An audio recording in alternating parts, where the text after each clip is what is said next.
গল্প রহস্যময় বক্স।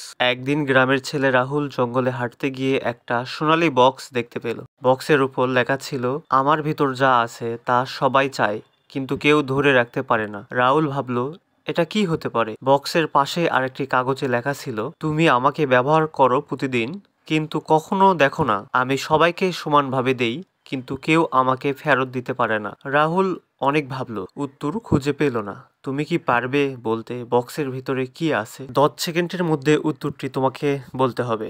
সময় শুরু হলো এখন।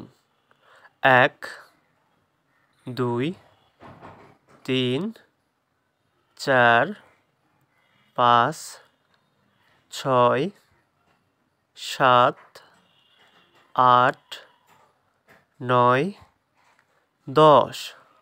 সঠিক উত্তর হবে সময়।